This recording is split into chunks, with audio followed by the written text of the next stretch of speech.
ৰাজ্য চৰকাৰৰ প্ৰতিটো বিভাগৰ অধীনতে কৰ্মৰত কৰ্মচাৰী লগতে পেঞ্চনাৰ লগতে নিয়মীয়া ঠিকাভিত্তিক কৰ্মচাৰী চাকৰি নিয়মীয়াকৰণ পদোন্নতি পঞ্চায়ত নিৰ্বাচন লগতে NPS OPS UPS কেইবাটাও বিষয় সন্দৰ্ভত গুৰুত্বপূৰ্ণ আপডেট আহিছে। পুনৰ কৰ্মচাৰীসকলৰ বাবে 5টাকৈ ডাঙৰ খবৰ লৈ আহিছোঁ। সবিশেষ জানিবৰ বাবে ভিডিঅ'টো প্ৰথমৰ পৰা শেষলৈকে চাই থাকিব। জনাব বিচাৰিছোঁ আজি প্ৰথমটো গুৰুত্বপূৰ্ণ খবৰ।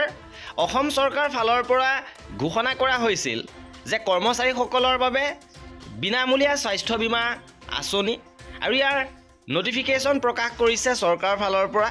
পুনৰ ইয়াৰ বাবে নিৰ্দেশনা প্ৰকাশ হৈছে, য'ত হেল্পলাইন নাম্বাৰ মুকলি কৰিছে 1800-202-6256ত আপোনালোকে যোগাযোগ কৰি ইয়াৰ বিষয়ে জানিব পাৰিব।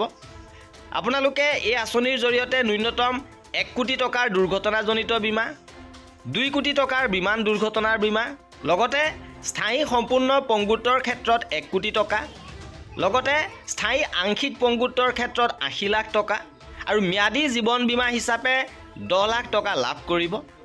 এইবাৰ জনাব বিচাৰিছোঁ আজিৰ দ্বিতীয়টো গুৰুত্বপূৰ্ণ খবৰ।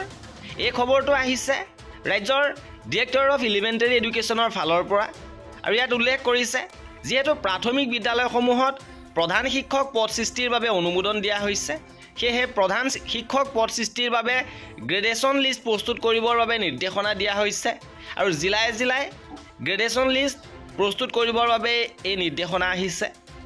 এইবাৰ জনাব বিচাৰিছোঁ তৃতীয়টো গুৰুত্বপূৰ্ণ খবৰ। ৰাজ্যৰ কৰ্মচাৰী পেঞ্চনাৰসকলৰ বাবে সুখবৰ। বিত্ত বিভাগৰ ফালৰ পৰা WT মেছেজ প্ৰেৰণ কৰা হৈছে আৰু 25 মাৰ্চত প্ৰেৰণ কৰা এই WT মেছেজৰ জৰিয়তে জনাইছে যে এই মাহৰ দৰমহা পেঞ্চনৰ বিলসমূহ 28 মাৰ্চৰ ভিতৰত জমা কৰিবৰ বাবে নিৰ্দেশনা দিছে আৰু বিলসমূহ নিষ্পত্তি কৰাৰ শেষ তাৰিখ 31 মাৰ্চ ধাৰ্য কৰিছে। 28 মাৰ্চৰ ভিতৰত বিল জমা হ'ব আৰু 31 মাৰ্চৰ ভিতৰত এইবাৰ বিল নিষ্পত্তি হ'ব আৰু কঠোৰভাৱে পালন কৰিবলৈ ট্ৰেজাৰী আৰু ছাব ট্ৰেজাৰীসমূহলৈ এই নিৰ্দেশনা আহিছে। ইপিনে কৰ্মচাৰীসকলৰ NPS UPS বাতিল কৰি OPS পুনৰ প্ৰৱৰ্তনৰ দাবীত শেহতীয়াভাৱে বিশাল প্ৰতিবাদী কাৰ্যসূচী ৰূপায়ণ হৈছে। NPS বিৰোধী শিক্ষক প্ৰতিবাদীৰে আৰক্ষীৰ খণ্ডযুদ্ধ, পুৰণি পেঞ্চন লগতে প্ৰাদেশিকৰণৰ দাবী উত্থাপন হৈছে আৰু প্ৰাদেশিকৰণক লৈও শিক্ষক সমাজৰ প্ৰতিবাদ চলিছে। 5500 শিক্ষক কৰ্মচাৰীয়ে দীৰ্ঘদিনৰ পৰা তেওঁলোকৰ পদ প্ৰাদেশিকৰণৰ বাবে দাবী জনাই আহিছে আৰু পুনৰ তেওঁলোকে প্ৰতিবাদী কাৰ্যসূচী গ্ৰহণ কৰিছে।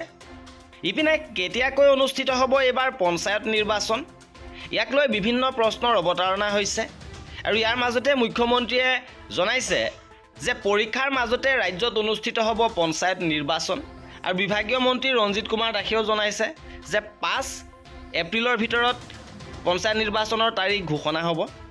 আৰু এয়া আছিল আজিৰ ভিডিঅ'টোত। কৰ্মচাৰী আৰু পেঞ্চনাৰৰ সকলো খবৰ পাই থাকিবৰ বাবে আমাৰ চেনেলটো ছাবস্ক্ৰাইব কৰি ৰাখিব। ভিডিঅ'টো শেষৰলৈকে চোৱাৰ বাবে বহুত ধন্যবাদ।